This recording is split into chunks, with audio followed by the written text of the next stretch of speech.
Rams house, welcome into a brand new episode of the Rams Report. Filming this one at home because the Rams revealed live event ran pretty late, but we've got brand new uniforms to discuss on today's episode of the Rams Report. We're going to break down everything that the Los Angeles Rams revealed at the Rams Revealed live event. How many times can I say revealed in the first 60 seconds of this video? Also got to give a shout out to Prize Picks, which is presenting today's video as well in the first 60 seconds. So we're going to check both of those things off, but let's get rolling on today's show. So the first thing I'm going to cross off for you, Aaron Donald was not announced, nor was he present at tonight's Rams Revealed live event. Now, what that does mean is that the news isn't coming tonight.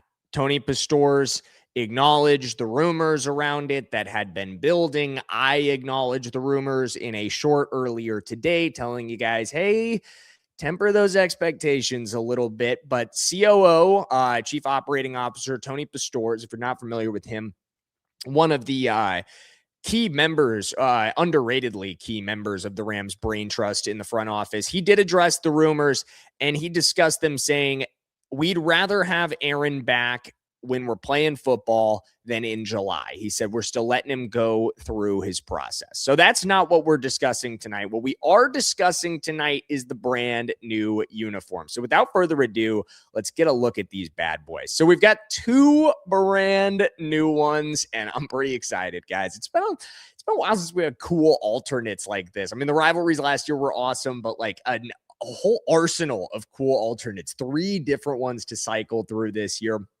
We're going to talk about when they're actually going to wear these alternates in just one second, but let's start discussing the well, actually, let's go in chronological order here, because both of these acknowledge they honor 2 different eras of Rams history. So let's start with the Soul kit.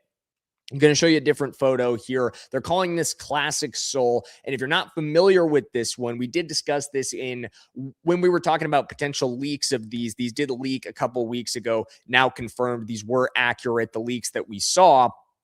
But these honor the 1951 championship team. This was before it was called the Super Bowl. It was still the NFL championship then, but it is the first championship that has ever been won in the city of Los Angeles. So pretty cool to see it get acknowledged, since, the NFL doesn't hang banners for pre-Super Bowl championships. So this is kind of one of the only ways that you can acknowledge this era of Rams history. So really, really cool to see them give a nod to it. Here you see Puka rocking it. I love the yellow base at the blue numbers. I felt like we've needed a yellow look to come back since we moved away from the Color Rush uniform, since Color Rush was retired by Nike.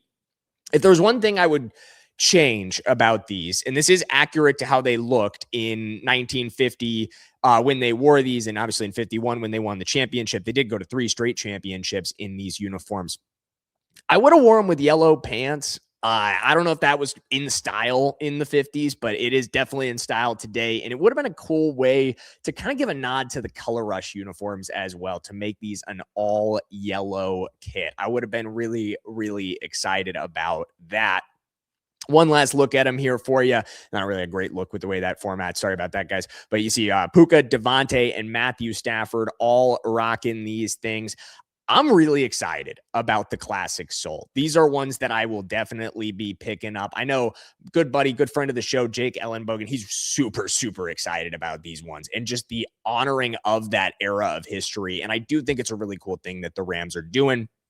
Coming up next, we're going to start to dive into the other alternates, the Fearsome White, acknowledging the 60s and 70s era of the Los Angeles Rams. But before we get to all of that, guys, I've got to give a shout out to the sponsor of today's video. Today's show is made possible by America's #1 sports picks app, the good people over at Prize Picks. Guys, if you've ever tuned into the Rams Report or anything chat sports, you know all about Prize Picks. But if you've never heard of them, it's time to cash in on your ball knowledge with Prize Picks, America's #1 sports picks app. The best place to win cash while you're watching sports. The app is super easy to use, guys. All you have to do is pick more or less on a few player stats, and you can lock in your lineup.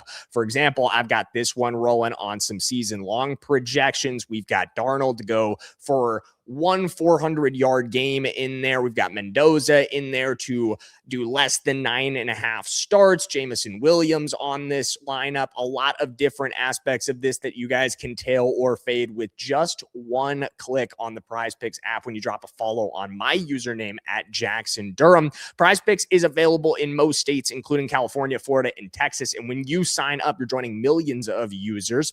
And they also have, when you sign up, a brand new user offer. Guys, play your first $5 lineup and you're going to get $150 in bonus lineups if you win. Just use code HMA when you sign up. That's right. Prize Picks just switched up their offer, so there's no better time to join. Lock in and win that first lineup. That's code HMA at sign up to get $150 in bonus lineups if you win your first $5 lineup. Shout out to Prize Picks for sponsoring today's video. We always appreciate them.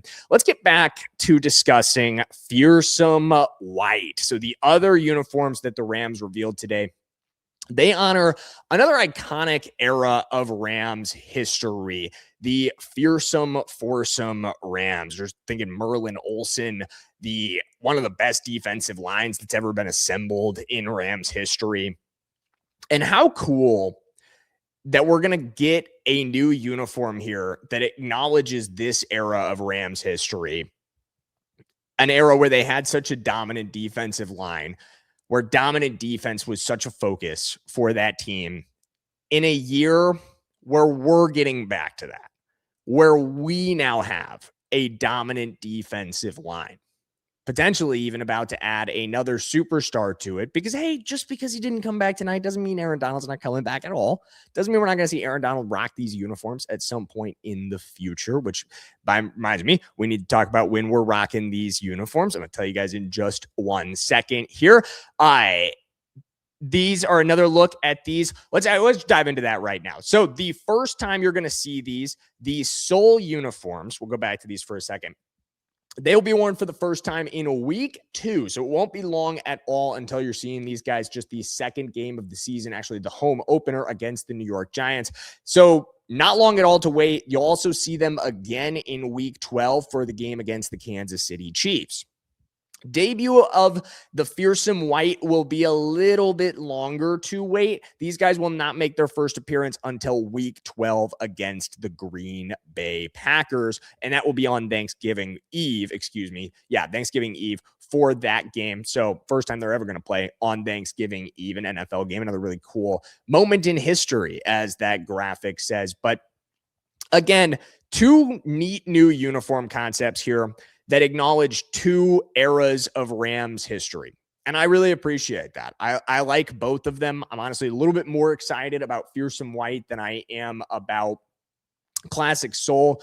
Sorry, I'm trying to remember exactly what they were calling that one. I keep wanting to call it 1951 throwback, because, I mean, at the end of the day, that is what it is. This is the Fearsome Foursome throwback. That's the 1951 throwback, but they want to call them Classic Soul and Fearsome White. So I guess that's what we'll call them as well. But I'm pretty excited about both of these new uniforms. I think they did a pretty good job here with both of these guys. Again, the only real complaint I have is, and it's not even really a complaint, it's the one tweak that I would make would have been cool if we could have gone with yellow pants. But hey, at the end of the day, the white pants look is also growing on me a little bit. We'll go back to full screen here. I know we are showing off a lot of images today, but at the end of the day, that's kind of what this show is about. Just showing you guys exactly what you did not see at the Rams revealed event if you were not able to make it out, or if you didn't watch any of the live streams of it, which it was hard to find like really good live stream coverage of it, even ESPN LA, which I was tuning into here because obviously I'm in Dallas, so I was not able to attend in person. Although I do want to give a shout out to my special agents in the building. I had a number of people who reached out to me on Instagram. You know who you are, and you guys were absolutely awesome. Sending me videos, sending me photos things that I posted out on Twitter for you guys to see as it happens. We were some of the first ones to get some of this stuff out there. And I want to talk about some of the stuff that we did hear from Matthew Stafford, from Trent McDuffie, from Myles Garrett, who all spoke to JB Long at this event. And again, none of this is groundbreaking stuff, but it's all fun to hear. Myles Garrett and Trent McDuffie both sang the praises of Sean McVay. Both of these guys, you can tell how excited they are to work with Sean McVay. And that gets me fired up. I feel like it should get every Rams fan fired up. But a really fun story from Trent McDuffie. He was talking about the first thing he said that it stood out to me a lot.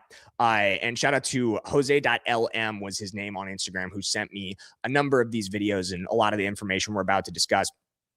But Trent McDuffie was talking about how Sean McVay is one of the first head coaches he's been around who spends a lot of time in the DB room, which does make sense given his background as a defensive back at the college level. But he says when he is in the DB room, what he talks about a lot is the way the offense works and the way that DBs should be viewing the offense, which I think is just so smart. But one example of that McDuffie gave was a time that Sean was in there talking to him. McVay was in there talking to him. And he said, here's a play that we're going to run today. I'm going to give you every detail of it. I'm going to tell you everything that we're going to do during practice today. Just give it to all the DBs. And then they get out there on the field, and Trent said it was the fourth play that they ran, and they still got him on it. And McDuffie said he looked over at the sideline, and Sean was just kind of nodding and pointing at him. And he said it just kind of gave him a different respect for Sean McVay. Like, he can tell you exactly what he's going to do. He can give you every detail of it, and he's still going to beat you. And, like, I think that just lays it out really plainly. Myles Garrett called him flat out the best head coach he's ever been around, the best coach he's ever been around. I just think it speaks volumes to, two guys who are all pros. Trent McDuffie has worked with Andy Reid, one of the greatest head coaches in NFL history, undeniably.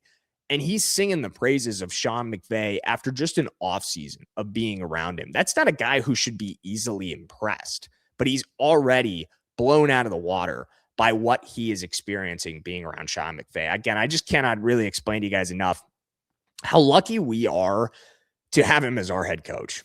Every year that he remains the head coach of the Rams, coming into his 10th season, it's another year that we are incredibly, incredibly lucky to retain Sean McVay. Talk about some other stories. Fun one from Matthew Stafford, who came out to MVP chants from the crowd. Crowd was elated to see their QB1, of course. And this one cracked me up. He said when he first got to Los Angeles, and obviously Cooper Kupp was still here then, when he first started throwing passes to Cooper Kupp at SoFi Stadium, every time the crowd would go, Coop, as you guys all remember that they did. Iconic. I miss it so much. Stafford, no one told that to Stafford, and I guess he hadn't heard it. These guys don't probably watch a lot of broadcast NFL. They're watching film where the audio isn't on. And so he thought they were booing him. And so it had to be pretty quickly explained to Stafford that no, the fans at SoFi Stadium are not booing their star wide receiver, Cooper Kupp. They're chanting his name. They're yelling Coop. Just again, a funny story from this. No groundbreaking information from these interviews. Just fun stuff. I will say the Rams, they find a way to drag it out. This one ran well past 10. I'm filming at almost 11 p.m. Because they did not reveal the uniforms until the very, very end of this event. It was a very fun event. It looked very, very entertaining. I wish I could have been there in person. It would have been really, really cool, especially to see a lot of you guys who I got DMs from. I cannot even count the number of DMs that I got from people asking if I was going to be there. And I really appreciate you guys reaching out. I'm disappointed that I couldn't be there. I hope at some point that I can get to go to some really cool Rams events like this on a more regular basis. But as of right now, just not possible being out in Dallas, but it means the world to me that you guys were considering me, that you guys were thinking of me when you were heading out to these events. That pretty much wraps it up for our takeaways from this thing. I'm super excited about the new uniforms. Let's get, one last look at them before we get out of here. Again, here's both of them for you. Classic Soul and Fearsome White. I want to hear from you guys in the comments. Which is your favorite? and grades for each of them. Give both of them a grade. Tell me which is your favorite. Which one are you going to be picking up to start the season, to rock for the 2026 season? Me personally, I'm going to give Classic Soul a B+. I like it. The only knock that I'm giving it is the white pants over potentially yellow pants. But again, I mean, it's history. At the end of the day, that's not what they did in real life. And I understand it's a stupid complaint given that reason, but it's my stupid complaint, so I'm going to make it anyway. And then the Fearsome Foursome ones, give me an A+ on those. I have no complaints. I probably already said it, but I rocked my hoodie today, hoping that they would come back. And my hopes have been answered with the delivery of those. And soon there will be another delivery to my apartment, which will be a Matthew Stafford Fearsome White jersey. So pretty excited about that. Pretty excited about both of these new jerseys. And you guys should be pretty excited because we got a lot of content coming for you this weekend. Pre-filmed a bunch for you guys. So stay tuned. Tomorrow we're talking a brand new report on Jimmy Garoppolo potentially coming back to the NFL. Is that something the Rams should be interested in? How does that affect Ty Simpson? We'll break it all down on tomorrow's show. So stay tuned and don't miss it. As always, I appreciate you guys watching, and I'll see you then.